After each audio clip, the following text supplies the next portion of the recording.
Assalamualaikum warahmatullahi wabarakatuh. Selamat pagi, perkenalkan saya Iman Dwi Suryadin, dosen Teknik Informatika Perguruan Tinggi Politeknik Sawanggali Haji Purworejo.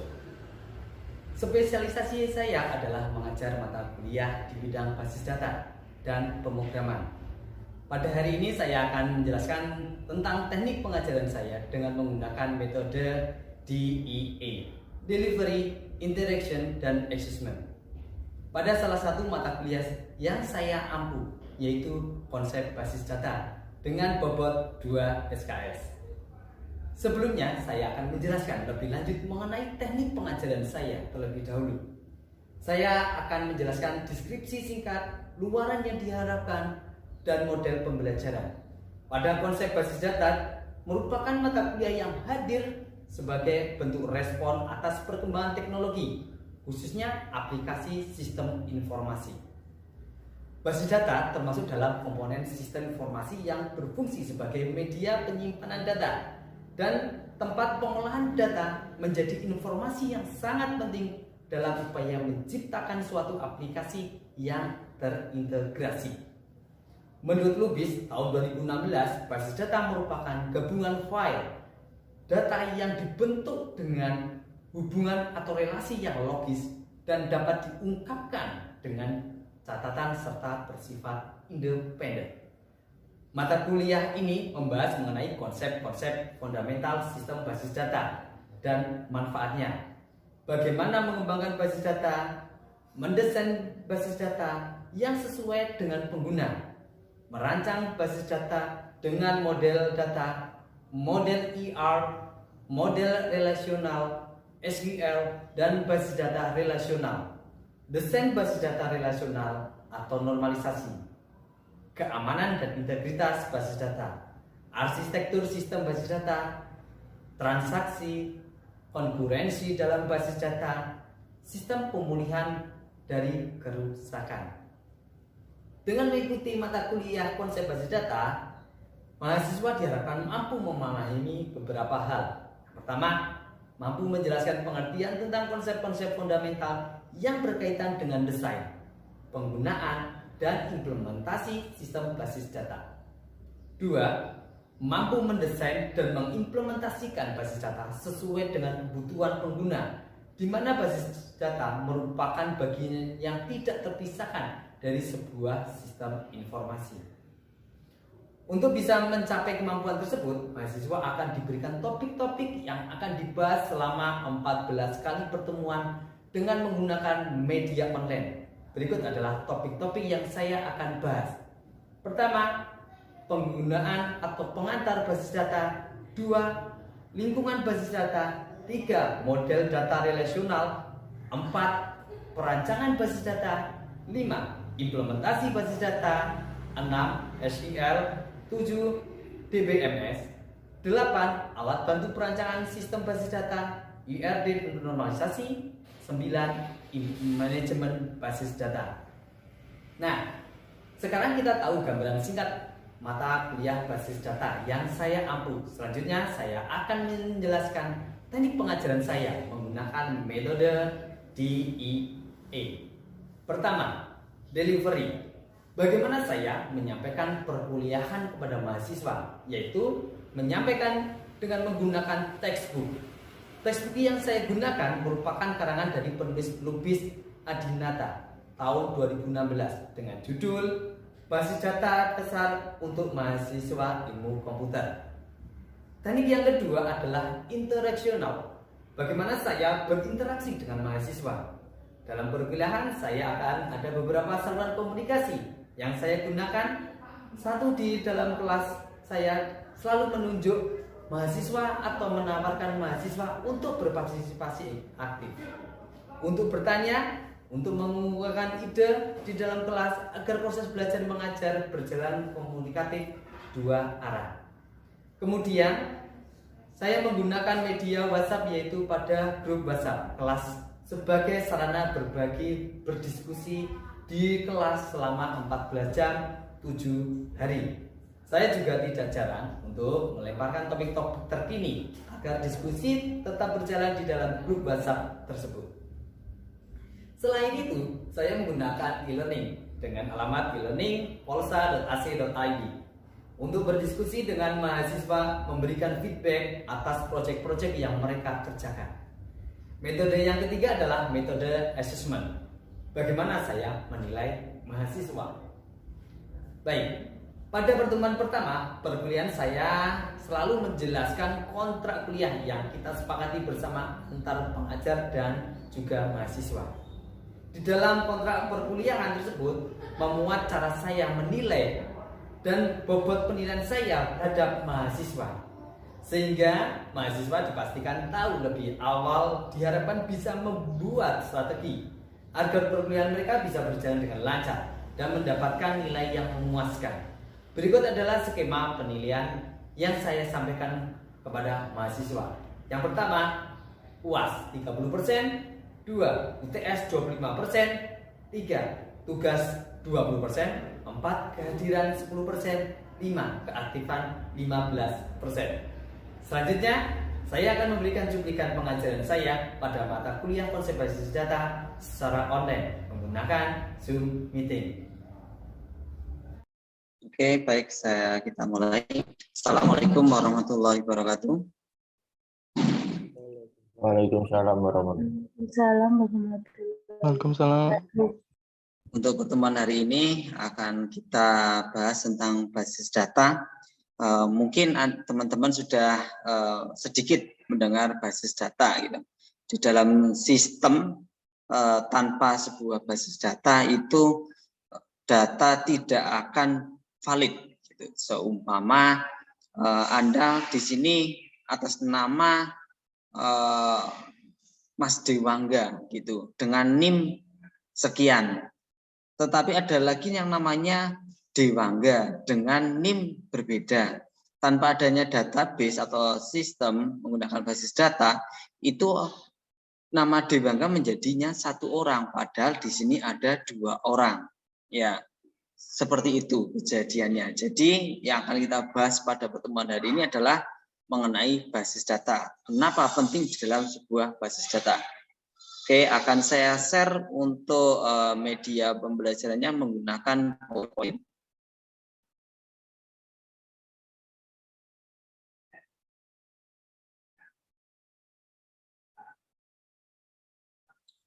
Ya, baik.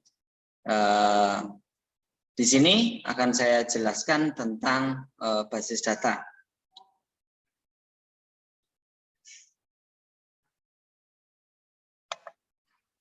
Oke, di pertemuan ini yang kita harapkan atau capaian pembelajaran untuk mata kuliah ini adalah mahasiswa dapat menjelaskan perbedaan antara file tradisional dan file manajemen basis data. Mahasiswa dapat menjelaskan konsep basis data dan istilah yang termasuk di dalamnya. Mahasiswa dapat menjelaskan keuntungan dan kerugian apabila menggunakan file manajemen basis data. Kemudian mahasiswa dapat menyebutkan para pengguna basis data.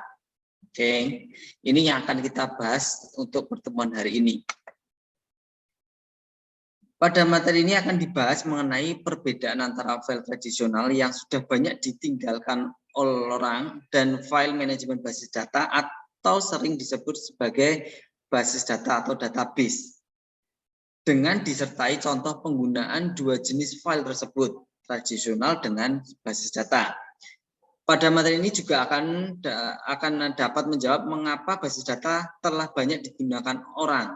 Selain itu juga akan dibahas mengenai pengertian basis data, termasuk konsep basis data, istilah-istilah yang biasanya digunakan dalam basis data, serta penggunaan basis data.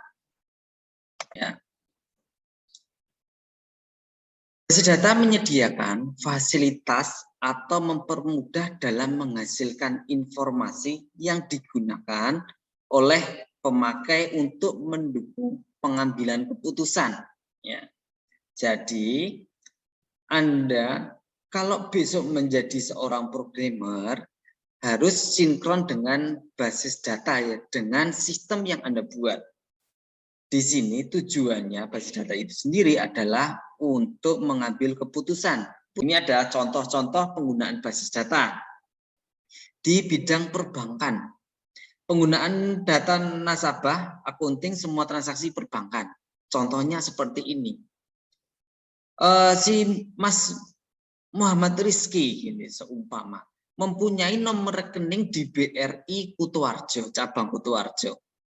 Kemudian suatu saat Mas Muhammad Rizky pindah atau traveling ke daerah Papua. Di sana mau mengambil uang tunai di ATM BRI. Bayangkan jika tidak ada basis data, di situ data Mas Muhammad Rizky di Papua tidak terdeteksi.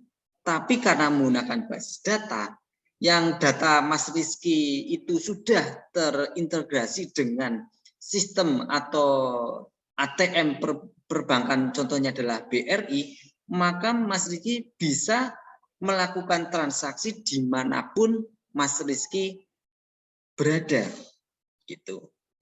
Ya, ini yang makanya penting basis data di bagian perbankan. Itu. Kemudian di perbankan juga ada Mas Rizky yang lain-lainnya, gitu.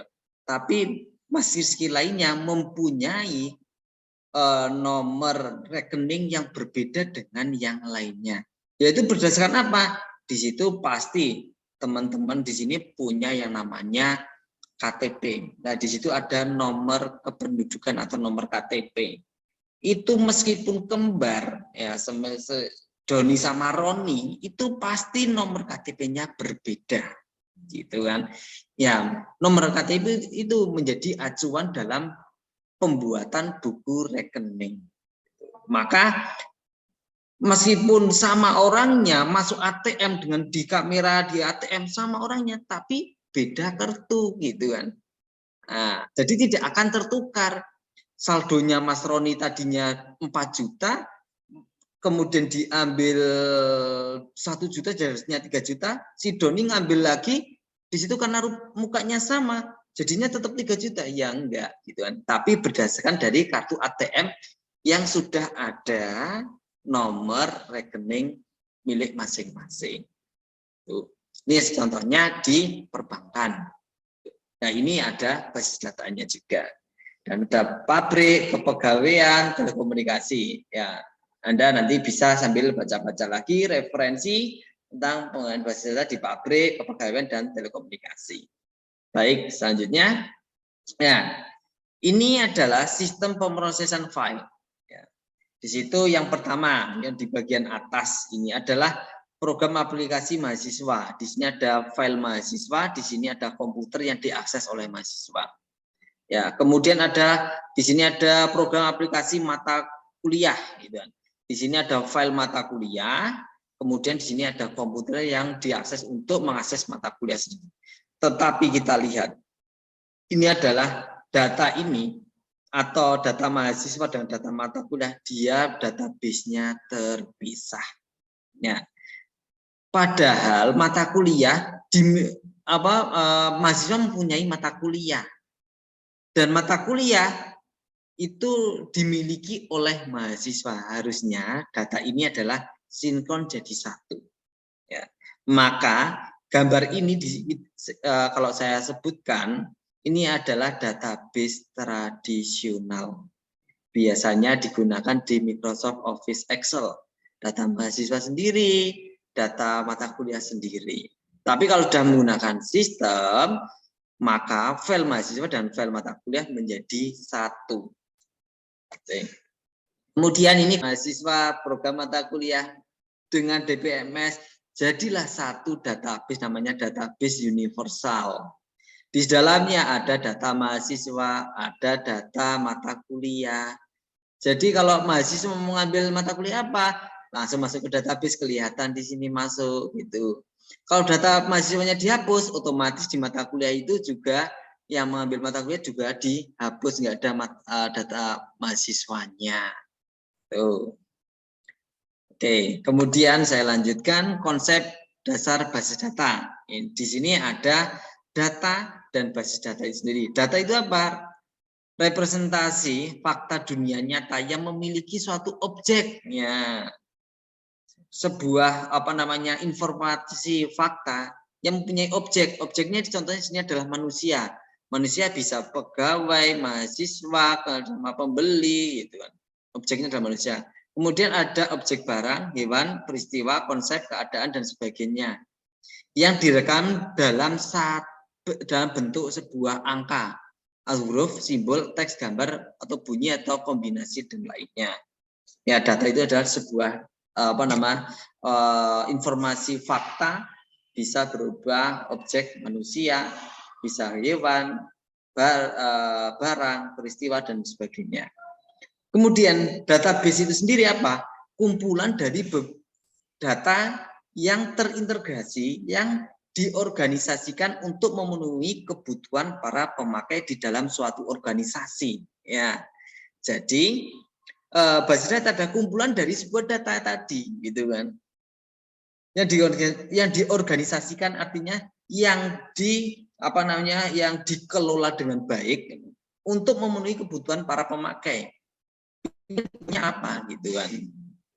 Jadi tidak semua data itu digunakan, tapi saya butuhnya hanya beberapa saja, gitu. Saya ingin melihat mata kuliahnya si Mas Roni, gitu. Untuk mata kuliah basis data nilainya berapa?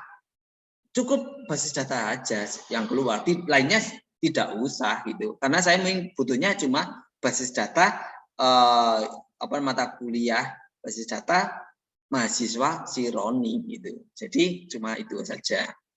Di sini ada user, kemudian di gambar sini ada user, ada database application, database management system, ada database ya. Nah, di sini ini ada rule dari perjalanan atau data itu disebut sampai dengan database. Kita awalnya ada database, gitu kan, kumpulan dari data, kemudian diolah dengan database management system, kemudian diambil oleh database application, gitu kan. Di sini sistem informasi penerimaan mahasiswa baru atau sistem informasi akademik Politeknik Samunggalih Aji. Nah, ini adalah database application. Kemudian diambil atau digunakan oleh pengguna, ya, manusia di sini. Kemudian di sini kenapa menggunakan anak panah bolak-balik, gitu. Artinya ini saling terhubung, kemudian saling memberikan informasi atau memasukkan sebuah informasi. Maka di sini ada input dan outputnya. Kalau user menambahkan data, masuk ke dalam aplikasi, masuk ke dalam DBMS, masuk ke dalam database. Kalau pengguna mau mengambil data dari database, kemudian ke database management system, kemudian ke aplikasi, baru muncul di pengguna itu. Oke. Ya, kemudian kekurangan sistem basis data. Terkontrolnya kelengkapan data. Nah, dalam basis data hanya mencantumkan satu kali saja file yang sama yang dapat dipakai oleh semua aplikasi yang memerlukan. Keuntungannya adalah seperti itu. File yang sama, file itu seperti NIM, kemudian nama, jurusan, itu adalah file. Nah, file ini yang samanya dapat dipakai oleh semua aplikasi. Saya mau ngambil file mahasiswa, maka di data yang lain sama, mahasiswa, file mahasiswa, tipe datanya adalah char, panjangnya adalah 10, gitu kan, seumpama seperti itu. Ya semuanya akan sama, di tabel lainnya sama. Di tabel mata kuliah ada file mahasiswa juga menggunakan file yang sama, char 10, gitu kan. Kemudian terpeliharanya keselarasan atau kekonsistenan data. Apabila ada perubahan data pada aplikasi yang berbeda, maka secara otomatis perubahan itu juga berlaku untuk seluruhnya. Saya mau menghapus data Mas Ferdi, berarti di situ juga nanti Mas Ferdi di tabel yang lainnya juga akan terhapus datanya, tidak ada. Nah, ini yang disebut dengan terpeliharanya keselarasan. Data dapat dipakai secara bersama, ya. Data itu bisa dipakai, data mahasiswa si Ferdi itu bisa dipakai di bagian keuangan, bisa dipakai di bagian dosen, bisa dipakai di bagian akademik, semuanya akan sama gitu. Gitu. Kemudian selanjutnya dapat diterapkan standarisasi dengan adanya pengontrolan yang terpusat pada database gitu. Dapat menerapkan standarisasi data yang disimpan sehingga memudahkan pemakaian, pengiriman maupun pertukaran data. Keamanan data terjamin, ya. Kemudian database dapat memberikan batasan penghasilan data. Orang yang mau masuk ke dalam sistem informasi akademik, ya orang yang sudah terpilih, artinya user yang sudah didaftarkan, maka keamanan data akan terjamin. Kelihatan pada waktu ini data ini hilang, siapa sih user yang masuk? Oh ini kelihatan. Nah artinya bisa terselusuri. Terpeliharanya integritas data. Ya, jika kerangkapan data dikontrol dan kekonsistenan data dapat dijaga, maka data menjadi sebuah data yang akurat. Ya, data itu akan diambil atau data itu akan bisa data mahasiswa itu tidak akan bisa diedit tanpa ada izin dari admin. Seumpama Anda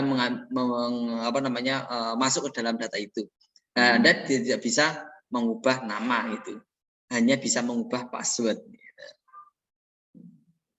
Jadi dan Anda mau mengubah password teman Anda nggak bisa gitu kan, karena Anda nggak punya akses masuk ke dalam sistem untuk sistem teman Anda, nggak bisa. Maka Anda nggak bisa mengedit apapun di dalamnya.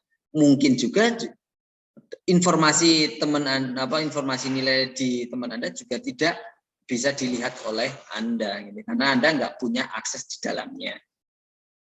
Kemudian di sini.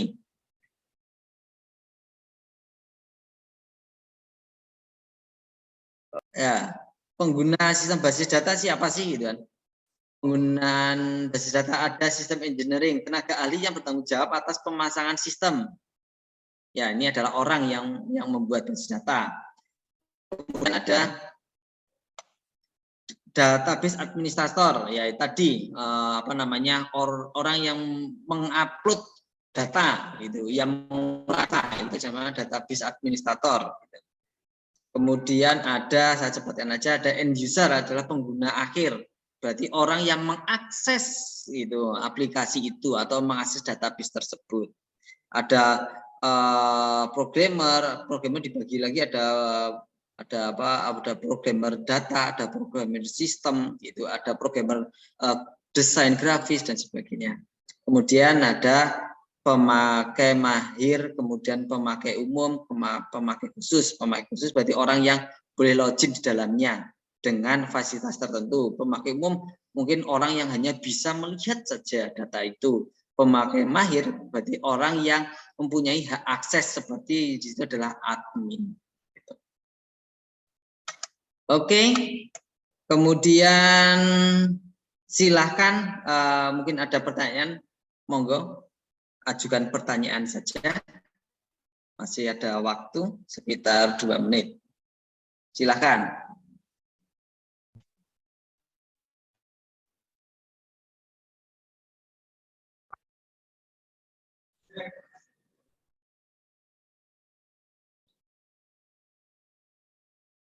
Silakan untuk yang mau bertanya.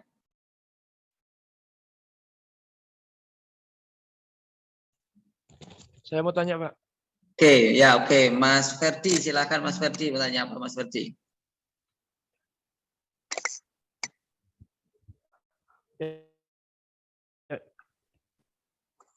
Apa perbedaan sistem tanpa basis data dengan sistem yang menggunakan database manajemen sistem, Pak? Oke, ya. Mungkin ada teman-teman yang bisa menjawab. Jadi apa perbedaannya sistem yang tanpa menggunakan database dengan sistem yang sudah menggunakan database manajemen sistem? Apa sih perbedaannya?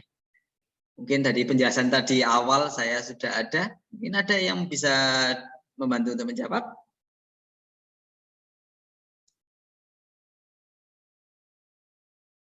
Oke, ya. Oke, nggak ada yang mau menjawab. Oke, di sini data apa namanya sistem yang bukan sistem sebenarnya ini apa namanya aplikasi yang tidak menggunakan basis data itu apa sih gitu kan? Ya, perbedaannya dengan sistem yang sudah menggunakan basis data.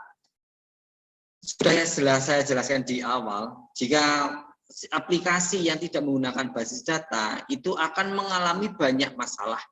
Artinya terdapat sekali redundansi data, gitu kan. Contohnya di sini adalah penggunaan data di Microsoft Office Access.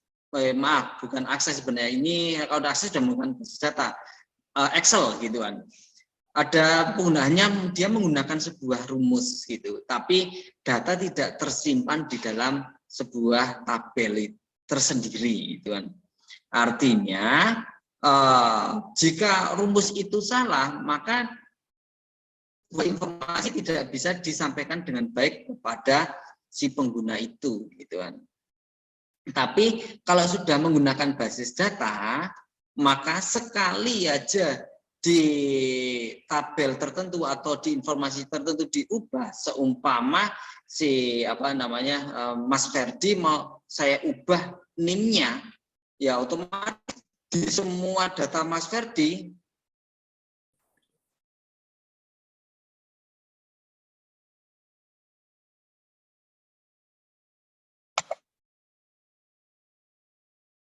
putus lagi ya saya ya.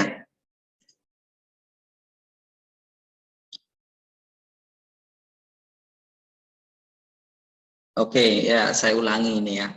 Pertanyaan Mas Ferdi, sistem yang menggunakan basis data dengan sistem yang tidak menggunakan basis data. Jadi sistem yang tidak menggunakan basis data itu kalau apa namanya? Kalau saya hapus data mahasiswa si Mas Ferdi yaitu NIM-nya atau saya ubah, maka di tempat yang lainnya juga saya ubah NIM-nya tersebut gitu. Tetapi kalau sudah menggunakan basis data, saya ubah aja di satu tabel, yaitu tabel namanya di Mas Ferdi, kemudian NIM-nya saya ubah, otomatis di tabel yang lain, itu yang ada keterangan nama Mas Ferdi, otomatis NIM-nya akan ikut berubah. Intinya seperti itu. Jadi tidak ada data yang ganda. Oke. Ya, ada pertanyaan yang lainnya? Nggak ada. Oke, kalau nggak ada, ini ada mungkin tugas gitu kan. Ya, tugas ini nanti jawabannya bisa dikirim ke WA saya gitu kan. Ini udah kelihatan nih ada tugasnya. Silakan buat contoh aplikasi di tempat kerja Anda yang telah menerapkan sistem basis data, ya tempat kerja atau Anda tahu di mana gitu kan.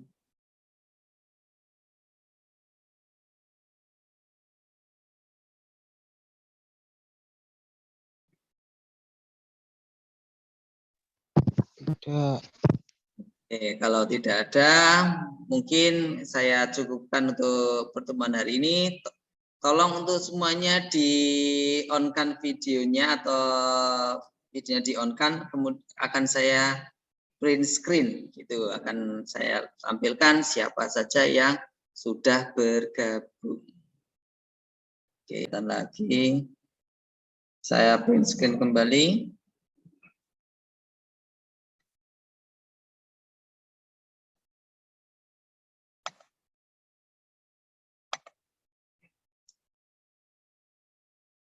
Saya print kembali.